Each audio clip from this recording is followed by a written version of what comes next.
अब आगे चलिए, भगवान निराकार है और भगवान साकार भी है। देखो फिर विरोधाभास आया, क्योंकि मैं विरोधाभास ही तो आपको बता रही हूं कि भगवान अनंत विरोधी धर्मों का अधिष्ठान है, इसीलिए वो समझ में नहीं आ सकता किसी के। भगवान निराकार भी है और भगवान साकार भी है। सपर्यगात शुक्र मकाय मव्रण मसना विरम शुद्ध मपाप विद्धम कविर मनीषी परिभूह स्वयंभूह, वेद कहता है। निराकार है भगवान, लेकिन साकार भी है, दोनों रूप है उसके। द्वे वाव ब्रह्मणो रूपे मूर्तन चैवा मूर्तन च, वेद कहता है वो अमूर्त भी है और अमूर्त भी है, साकार भी है और निराकार भी है।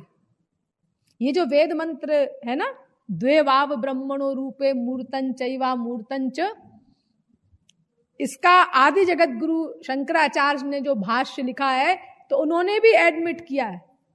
यो समझिए कि हु बहु इसी प्रकार उठा के रख दिया है, बस शब्द कुछ इधर उधर कर दिए हैं। देखो वेद कहता है द्वे वाव ब्रह्मणो रूपे मूर्तन चैवा मूर्तन च, और शंकराचार्य ने क्या लिखा? मूर्तन चैवा मूर्तन द्वे एव ब्रह्मणो रूपे इत्युपनिषत्तयोर्वा द्वौ भक्तौ भगवदुपदिष्टौ क्लेशादक्लेशाद्वा मुक्ति स्यादेतयोर्मध्ये। यानी भगवान के दो रूप होते हैं, एक निराकार और एक साकार। ये आदि जगत गुरु शंकराचार्य भी एडमिट कर रहे हैं। इसीलिए भगवान के भक्त भी दो प्रकार के होते हैं, वो आगे कहते हैं। एक निर्गुण निर्विशेष निराकार ब्रह्म की भक्ति करने वाले ज्ञानी, और एक सगुण सविशेष साकार भगवान की भक्ति करने वाले भक्त। लेकिन जो निर्गुण निर्विशेष निराकार ब्रह्म की भक्ति करता है उसको बहुत कठिनाई से मोक्ष मिलता है, माया निवृत्ति होती है, वो अत्यंत कठिन है। ये हम आपको आगे बताएंगे। लेकिन जो सगुण साकार रूप की उपासना करता है वो हंसते खेलते भगवत प्राप्ति कर लेता है।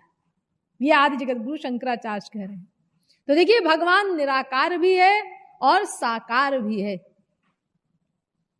पद्म पुराण में भी कहा गया, निरूपम निर्गुणम व्यापिक क्रियाहीनम परात् परम वदन्त्युपनिषत् संघा इदमेव ममानघम यदद्य मे त्वया दृष्टमिदं रूपमलौकिकं घनीभूतामल प्रेम सच्चिदानंद विग्रहम। वो निराकार भी है, साकार भी है। भागवत भी कहती है, कृष्ण में नमवेहित्वमात्मानमखिलात्मनां जगद्धिताय सोप्यत्र देही वा भाति मायया। 10वें स्कंद के 14वें अध्याय का 55वां श्लोक है। यानी भगवान निराकार भी है, साकार भी है।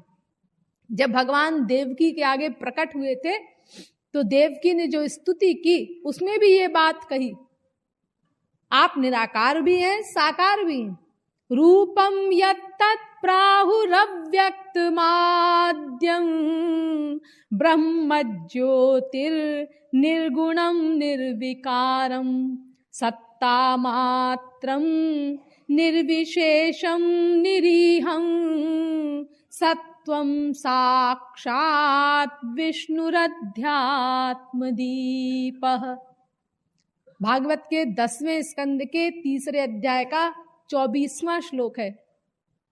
यानी वेदों ने आपके जिस स्वरूप को निर्गुण निर्विशेष निराकार आदि कहा है, सत्ता मात्र ज्योतिष स्वरूप जो स्वरूप बताया गया है, वही बुद्धि आदि के प्रकाशक आप स्वयं हैं, जो इस समय सगुण साकार रूप धारण करके मेरे सामने आए 4 भुजा से।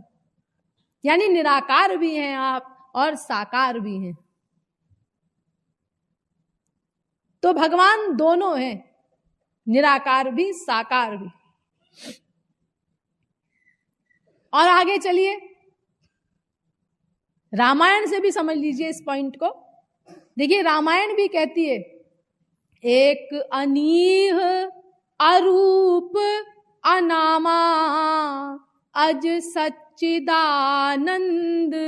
परधामा। वो अरूप है, उसका कोई रूप नहीं। निर्मम निराकार निर्मोहा नित्य निरंजन सुख संदोहा। वो निराकार है लेकिन साकार भी है।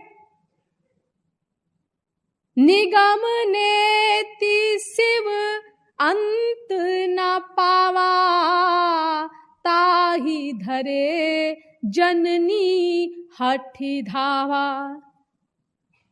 वेद भी जिसका अंत नहीं पाते, नेति नेति कहते हुए थक जाते हैं।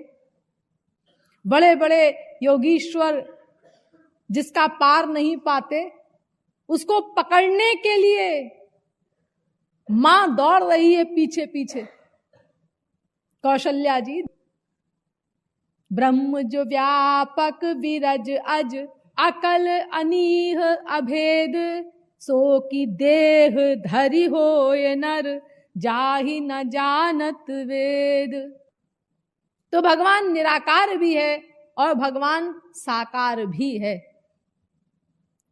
और आगे चलिए, वो निर्गुण भी है और सगुण भी है। दोनों विरोधी चीजें हैं ना, हाँ, लेकिन दोनों है उसके अंदर। त्वत्तोस्य जन्म स्थिति संयमान विभो वदन्त्यनीहाद गुणाद विक्रियात् त्वईश्वरे ब्रह्मणिनो विरुध्यते त्वदाश्रयत्वा दुपचर्यते गुणैः। भागवत। यानी आप यद्यपि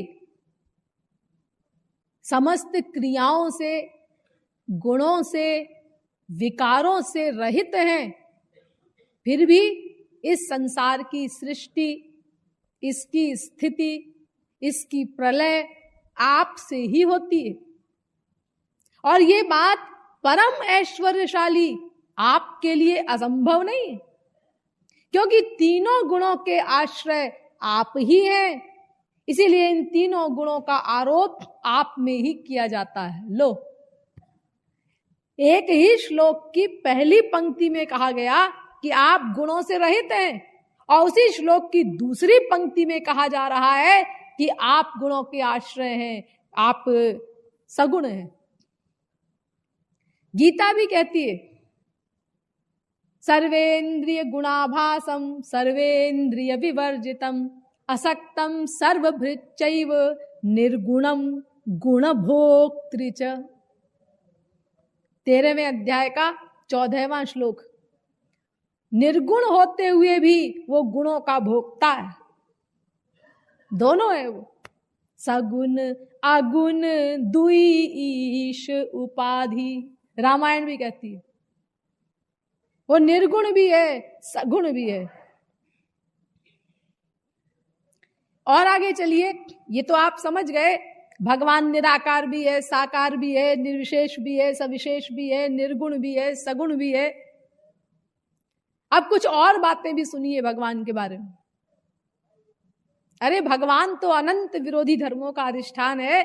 आपको तो थोड़ी सी झलक दी जा रही है ताकि ये बात अच्छी तरह से दिमाग में बैठ जाए कि भगवान बुद्धि से समझ में नहीं आ सकता, इसीलिए वहां बुद्धि का प्रवेश नहीं है। चूंकि तो बुद्धि लगाना बंद करो। यही अपराध हम लोग अनादिकाल से करते आ रहे हैं ना, यही गड़बड़ी। बुद्धि से समझना चाहते हैं भगवान को, इसीलिए कुछ समझ तो पाते नहीं और तर्क वितर्क कुतर्क अतितर्क शंका आदि करके नामा अपराध कमा लेते हैं, अपना नाश कर लेते हैं, नुकसान कर लेते हैं। इसीलिए अच्छी तरह से ये बात हमें समझ लेनी है कि भगवान को क्यों नहीं समझा जा सकता।